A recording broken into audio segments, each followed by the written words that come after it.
What's going on here? It's your host, Emeka, with the Stay Ready, Ready. Oh goodness, with the Stay Ready Real Estate Podcast with another solo episode. In today's episodes, the theme is the art of not giving a you know what. Real estate has changed, right? Syndication is not as sexy right now, pulling in a bunch of money from investors to knock down a big multifamily deal. Interest rates are higher, mortgage rates are climbing. People are scared, at least here in Florida. The people are leaving Florida because of the Hurricane Milton, which was scary. And who cares? Right? Who cares? You have to figure out a way to block all of that because what is one of the most common things that we hear? Warren Buffett said it, right? Warren Buffett said, be greedy when people are fearful and be fearful when people are greedy. And this is a perfect time. And right now, what I'm currently looking for is I'm looking for flips. I got some people who are ready to invest. They know what the returns they're looking for. I know what the returns I'm looking for. And I got to put the work in, right? I have the time, I have the hustle, and I can go out and look for deals. Now, what does this have to do with not caring, not giving a you know what? Well, my offers looking for a flip are not the highest. They're very low, because I personally think that some sellers are just asking ridiculous pricing. Now, when I'm going to these realtors, brokers, wholesalers, you name it, property owners, and I give them, my offer. A lot of times they're like, they give me a look, like they're like, go kick grass, go watch grass go, whatever the saying is or whatever they say. And I, quite frankly, just do not care. I don't care, right? Don't just give low offers just to give a low offer. Have your reasoning, right? Have your reasoning and express that with the person that you're offering it to. Because if you're just giving a low ball offer for no reason at all, then your respect is going to be lost, right? But if you can explain why your offer is the way it is, then maybe they're going to be more understanding with you, right? I offered them a deal, half asking, half, half. And it's because I am looking for a certain return, right? Other people might not need as much of a return. I'm looking for a 15 to 20% return. So with that comes, risk, right? If I'm gonna be doing a flip, the more rehab I have, the higher risk I have, the higher return I need to make sense for the risk.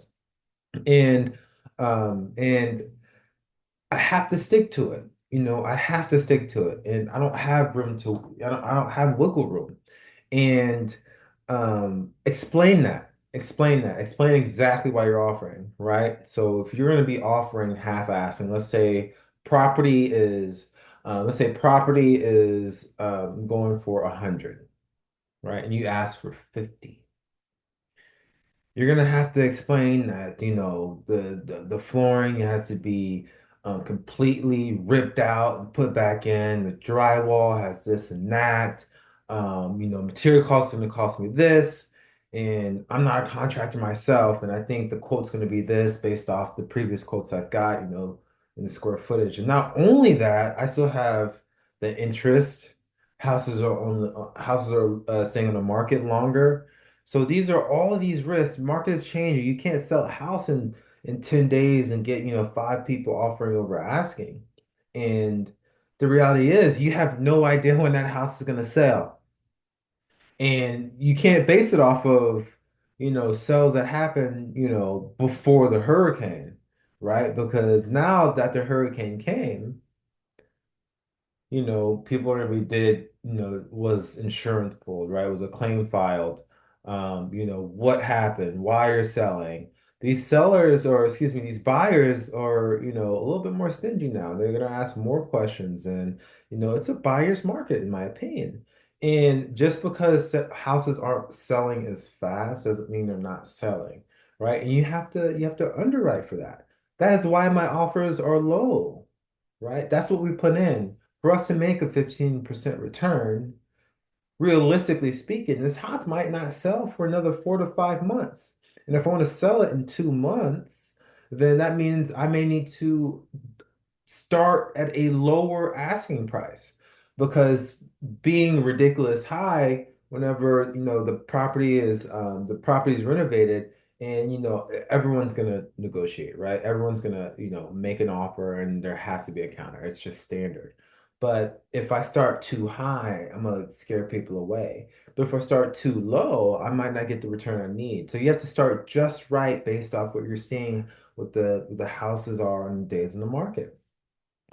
And what's gonna happen is you might have to make 100 offers, and you're gonna get, kick grass, watch grass grow, blah blah blah, and you have to stick with it. Don't change what you're doing. You have to figure out how not to give a rat's butt, right?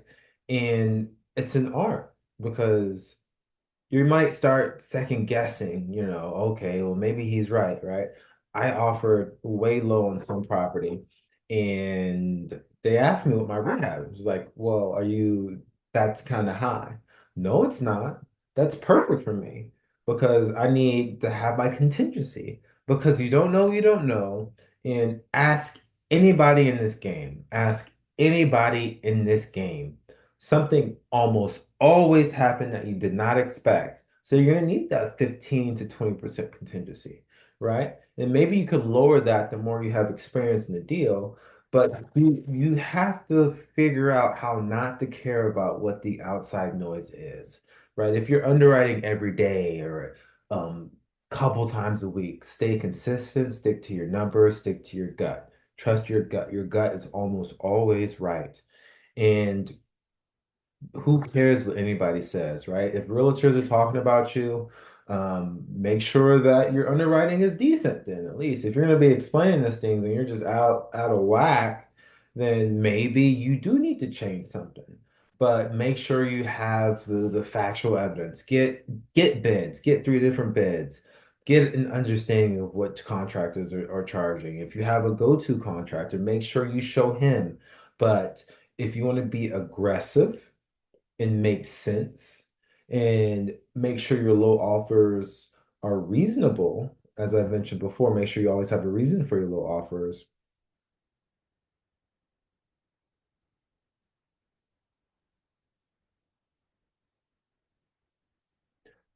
Make sure that they're legit and explain exactly what is needed, why you're doing it, the returns you're looking for.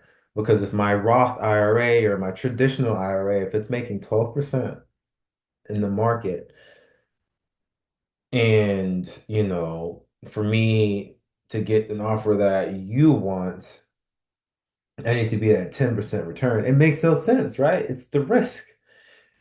Don't change your numbers because some outside influence that you don't trust is second guessing what you're doing. Find the art of not giving a you know what. Some actionable steps that you can do to figure out this art. Underwrite, underwrite, underwrite, underwrite, underwrite, right? Just continue to do it. Continue to understand the game, understand the market. You might be in different cities. It does not matter. It's easy to find comps. Um, Underwrite. Play around with your numbers. Figure out what is needed to do a certain job, right? Go to HomeDepot.com, Lowe's.com. Go to any building supplier. Figure out what materials cost, right? Talk to contractors, ask them what they're charging a square foot or per room, or if you want to sub things out if it's a larger rehab. Talk to these different trades, right? Underwrite. Number two, go to Home Depot, go to Lowe's, right? Physically go there. There's usually people standing outside by a tree or something, looking for work. Ask them what they charge to do a certain job. You need to get some vanities fixed or replaced. Hey, what are you going to charge me to get this replaced? Hop in the back of my truck, let's go, right? And number three, reach out to realtors. There's new rules now. You have to sign these contracts. Don't don't marry one realtor, right? if you're going to be asking realtor certain questions or for them to do things for you, make sure that you go to them whenever you make the offer or whenever you're looking at things. Anytime you ask a realtor to do something for a property, respect what he's doing and give him a piece of the pie, right? Learn the art of not giving a you know what when you're making offers. Make sure your offers make sense. If they're low, make sure you always have a reason for it to be low. Don't just lowball for no reason. But most of the time, your offer is going to get denied. Who cares? Offer again. Go to the next property. Until next time, see you.